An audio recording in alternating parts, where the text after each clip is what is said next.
আসসালামু আলাইকুম। তো আজকে আমি আপনাদের সাথে কোনো get ready with me video করব না। আজকে আমি আমার খুব পছন্দের একটা নাস্তার কিভাবে বানায় সেটা দেখাবো। এটা আসলে আমার আব্বুর অনেক পছন্দের। বাসায় সাধারণত আম্মু কি নাস্তা বানাবো বললে এটাই সবসময় মায়ের তো বলতাম। তো আজকেও আমার ঠিক সেম হয়েছে, ভাত খাইতে খাইতে মনে হয়েছে আমি চাপড়ি খাবো। অনেক জায়গায় এটাকে চাপড়িও বলে, আমি দেখছি ব্লগিংয়ে বিভিন্ন জায়গায় রাস্তাঘাটে বিক্রি করে, অনেকে এটা মাংস দিয়েও খাইতে অনেক পছন্দ করে, কিন্তু আমার হচ্ছে এটা মরিচ বাটা দিয়ে খাইতে পছন্দ করে এবং আমি এটাই দিয়েই খাবো আজকেও সেম। তো আমি সকালবেলা এটা বানাইছিও, তো আজকে আমি এটাই দেখাবো। তো রেডি। তো চাপড়ি বানাইতে আমি যেটা করি, আমাদের যেটা লাগবে সেটা হচ্ছে গিয়ে মিক্সড ডাল। এখানে আমি জাস্ট আমার পরিমাপের বানাবো দেখে আমি এতটুকু মানে ডাল ভিজাইছি, জাস্ট আমার হাতে 1 মুঠ। এটা হচ্ছে সব রকমের ডাল মিশানো, তো এটা আমি ভিজায় রাখছিলাম আগে। তো আমাদের এটার সাথে খুব বেশি কিছু লাগবে না, আমাদের জাস্ট লাগবে হচ্ছে গিয়ে চালের গুঁড়া, মরিচ, আদা বাটা আর রসুন বাটা। তো ফার্স্টে আমরা যেটা করব, এইটাকে হচ্ছে গিয়ে আমরা ব্লেন্ড করব মরিচ আর লবণ দিয়ে। তো এই ডালটাকে করব হচ্ছে গিয়ে ব্লেন্ড। এটা মেকআপের ব্লেন্ডিং না, সত্যিকারের ব্লেন্ডারে দিয়ে ব্লেন্ড করে, ঠিক আছে? তো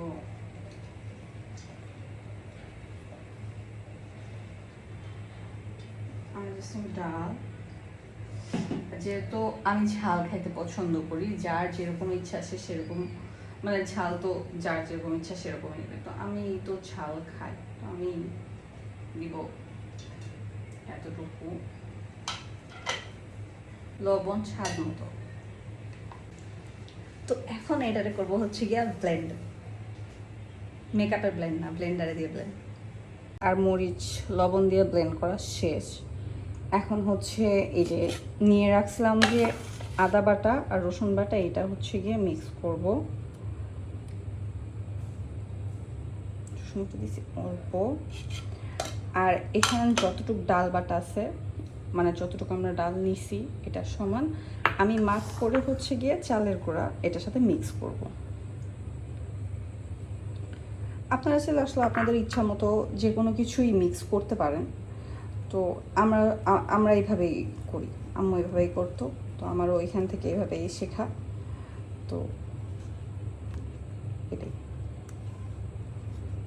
তো আমাদের এই মিক্সচারটা আলটিমেটলি হবে হচ্ছে গিয়ে ডোসার মতো।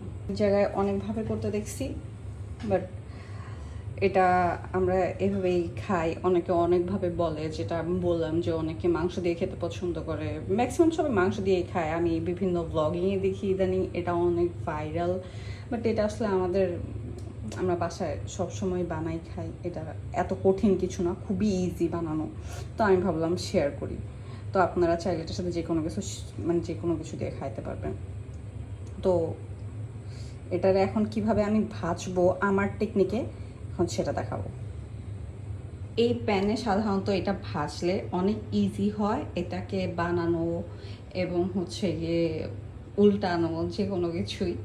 তো আম্মুকে দেখতাম সবসময় আম্মু হাত দিয়ে এটারে স্প্রেড করতো, মানে গোলাটা দেওয়ার পর হাত দিয়ে স্প্রেড করতো।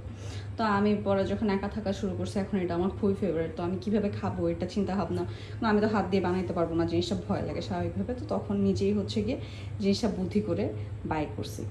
তো এটা আমি হচ্ছে, তো এটা হচ্ছে গিয়ে আমি চুলায় মিডিয়াম হিটে বসাইছি, এটা আমি গরম হওয়া পর্যন্ত অপেক্ষা করব। দিব হচ্ছে গিয়ে তেল,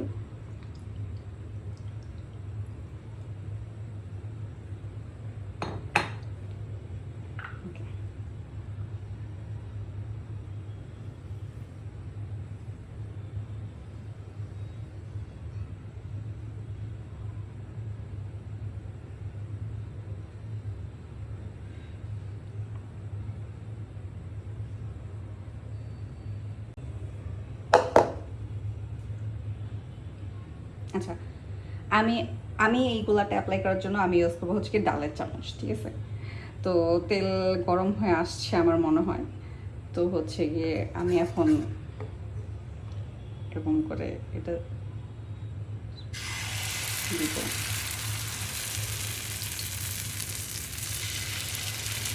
এটার ব্যাপারটা হচ্ছে গিয়ে এটা আপনি যত পাতলা করে স্প্রেড করতে পারবেন এটা মচমচা হবে। তো এটা দিয়ে করলে অনেক ইজিলি সুন্দরভাবে স্প্রেড করা যায়। এটা যত পাতলা হবে মচমচাও ঠিক তত হবে। আপনি চাইলে এটার মধ্যে আরও স্পাইস দিতে পারেন আপনার ইচ্ছা মতো, যেমন শুকনো মরিচের গুঁড়া, হলুদের গুঁড়া, যে কোনো কিছু। তো আমি অত কিছু দিব না বা দিইনি, খাবার ব্যাপারে সবার টেস্টটা ডিফারেন্ট থাকে। আমি এখন ভিডিও করতেছি দেখে পারফেক্টলিভাবে গোল বানাইতে পারিনি, বাট আমি এটা পারফেক্টলি গোল বানাইতে পারি। তো এইভাবে হচ্ছে কি এটা দিয়ে করলে অনেক ইজিলি এটাকে স্প্রেড করা যায়। এই যে উল্টানোর পর হচ্ছে এরকম হবে, এবং এটা দেখে বোঝা যাচ্ছে যথেষ্ট পরিমাণ ক্রিস্পি হয়েছে। তো তেল বেশি করে দিতে হবে আর পাতলা করে স্প্রেড করতে হবে। তো এটা উল্টানোর সময় না আমি খুন্তি ব্যবহার করছি, কারণ হচ্ছে নাহলে এটা লেগে ধরবে আর এটা একটু ঠিক হয় না। তো স্প্যাচুলা এটার ভাগটা নিতে পারে না ওইভাবে করে, বা হয়তো আমি এক্সপার্ট না, হয়তো আপনারা পারবেন, আমি জানি না। তো আমি আর কি আমার সুবিধার জন্য আমি পরে এটা খুন্তি দিয়ে আর কি করি, ওইটা জাস্ট আমি স্প্রেড করার জন্য ওইটা ব্যবহার করি। তো এটা আমার সেকেন্ড ওয়ানটা। তো দেখেন এটা হচ্ছে কেমন ফোন রেখে করছে, এই কারণে সুন্দর মতো গোল হয়েছে। তো আচ্ছা, এটাই লাস্ট ওয়ান ছিল, আমি জাস্ট দুইটার মাপেই আমি বানাইছিলাম এগুলো। তো এটা শেষ, এটা আমি উল্টাবো।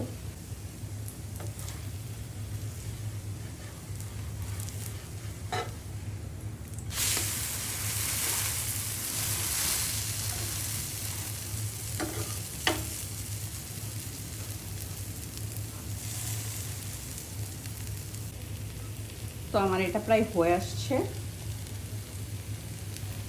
এরপর হচ্ছে কি আমার মিশন চা। তো আমি যেটা বলতেছিলাম, তা আমি তো আপনাদের সাথে অনেক ইজি চটপট একটা রেসিপি শেয়ার করে ফেলছি, যেটা খাওয়ার জন্য আপনাদেরকে কোথাও যাওয়া লাগবে না, স্ট্রিট ফুড খুঁজে বেড়ানো লাগবে না। এটা বাসায় বসে বানাইতে পারে। খাবো হচ্ছে গিয়ে মরিচ পাতা দিয়ে, এটাই আমার ফেভারিট মেনু।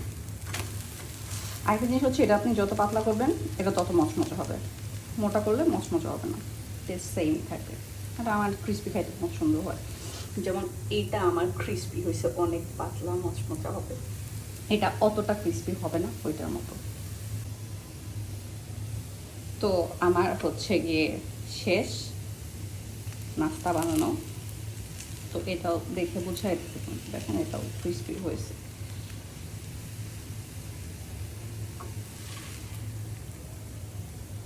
তো আমার হচ্ছে শেষ। তো এই হচ্ছে আমার ফেভারিট নাস্তার কম্বো, মরিচ পাতা আর হচ্ছে গিয়ে চাপড়ি। আপনারা চাইলে এটা মাংস দিয়ে খাইতে পারেন, যার যেভাবে ইচ্ছা সে সেভাবে খাবেন। তো এটা আমার ফেভারিট কম্বো। বাই।